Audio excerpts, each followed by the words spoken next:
I wonder what sort of things are the other three? He smiled and said to the two of them, "Could you two permit me to have a look at the treasures?"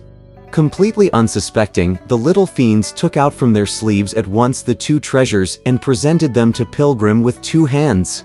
When Pilgrim saw them, he was delighted, saying to himself, "Marvelous things! Marvelous things! I could wag my tail once and leap clear of this place, making off with the treasures as if they had been presented to me as gifts." He then thought to himself, "It's no good. I can rob them of these things, but Old Monkey's reputation will be ruined. This is nothing but committing robbery in broad daylight." He therefore returned the treasures to the fiends, saying, "You haven't seen my treasure yet." One of the fiends said, "What kind of treasure does Master have? Would you permit us profane people to have a look, to ward off calamities, perhaps?" "Dear Pilgrim." Stretching forth his hand, he pulled off a piece of hair from his tail and gave it a squeeze, crying, "Change." It changed at once into a huge red gourd of purple gold, about 17 inches tall. He took it out from his waist, saying, "You want to see my gourd?"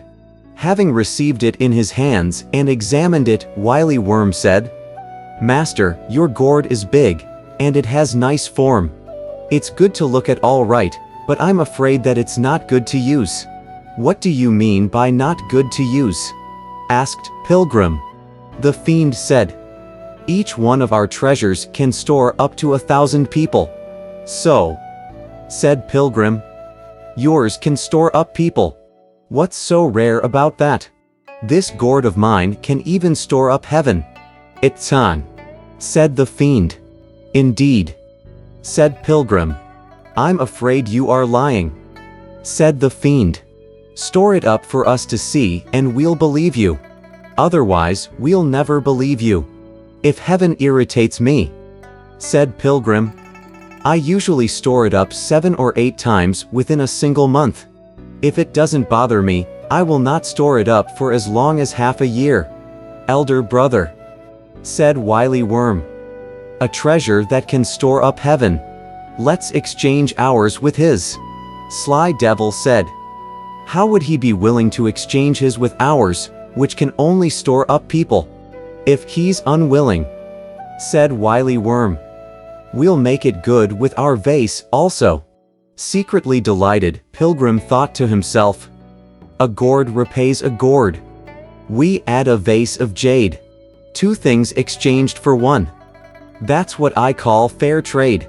He therefore went forward and caught hold of Wily Worm, saying, "If I store up heaven, you will trade with me."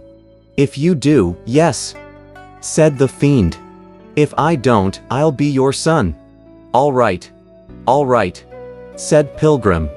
"I'll store it up for you to see, dear great sage." Bowing his head and making the magic sign, he recited a spell that brought him the god of day patrol, the god of night patrol, and the guardians of 5 quarters, to whom he gave the following instruction. "Report for me at once to the Jade Emperor, and say that Old Monkey has embraced the right fruit to accompany the Tang monk to acquire scriptures in the western heaven. Our path has been blocked at a tall mountain, where my master encounters grievous calamity. I would like to entice certain demons, who possess some treasures, into trading with me. I therefore beseech His Majesty with due reverence to let Old Monkey borrow heaven to be stored up for half an hour so that I may accomplish my task. If he but utters half a no, I shall ascend to the Divine Mists Hall and start a war."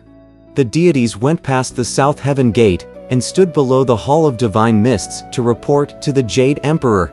"This impudent ape," said the Jade Emperor. "He still speaks in such an unruly manner. Some time ago, when Guanyin came to inform us that he had been released to accompany the Tang monk, we even sent him the guardians of the 5 quarters and the 4 sentinels to take turns ministering to him. Now he even wants to borrow heaven to be stored up. How could heaven be stored up?" Hardly had he finished speaking when the 3rd Prince Na-A stepped forward from the ranks and memorialized, saying, "Your Majesty, heaven, too, can be stored up." "How?" inquired the Jade Emperor. Na-A said, When chaos first divided, that which was pure and light became heaven, and that which was heavy and turbid became earth.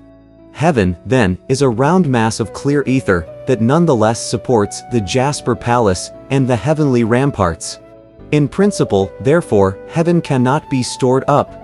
However, the matter of Pilgrim Sun's accompaniment of the Tang monk journeying westward to acquire scriptures is itself a source of blessings great as Mount Tai and deep as the sea. Today, we should help him to succeed. The Jade Emperor said. How would our worthy minister help him? Let your majesty issue a decree, said Nada. And ask Jinwu, the Lord of the North at the North Heaven Gate, to lend us his banner of black feathers, which should then be unfurled across the South Heaven Gate. The sun, the moon, and the stars will be covered, and it will be so dark on earth that people cannot see each other even if they are standing face to face. The fiends will be deceived into thinking that heaven has been stored up, and that is how we may help Pilgrim to succeed.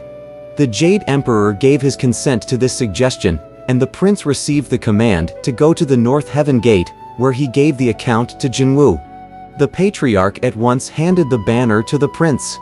Meanwhile, the day patrol god swiftly returned to the great sage and whispered in his ear, Prince Na has come to help you. Looking up, Pilgrim saw auspicious clouds looming up. Indeed, a deity was approaching. He turned to the little fiends, saying, I'm going to store up heaven. Go ahead, said one of them. Why keep dragging your feet? I was just exercising my spirit and reciting a spell, said Pilgrim. The two little fiends stood there wide-eyed and determined to find out how he was going to store up heaven. Pilgrim gave the specious gourd a mighty heave and tossed it up into the air. Think of it, that gourd was changed from a piece of hair. How heavy could it be? Lifted up by the mountain wind, it drifted here and there for at least half an hour before dropping down. Meanwhile, Prince Na at the South Heaven Gate flung wide the black banner and in one instant covered the sun, the moon, and all the planets. Truly, the cosmos seemed dyed by ink. The world was made indigo. Astounded, the little fiends said, It was just about noon when we were talking. How is it that it's dusk already? Heaven has been stored up, said Pilgrim. You can't tell time. How can it not be dusk? Why is it so dark? They cried. Pilgrim said, The sun, the moon, and the stars are all contained inside. There's no light outside. How can it not be dark? Master, said one of the little fiends. Where are you speaking? Am I not in front of you? Asked Pilgrim. The little fiend stretched out his hand to try to touch him, saying, I can hear you, but I can't see your face. Master, where are we? To deceive them further, Pilgrim said, Don't move.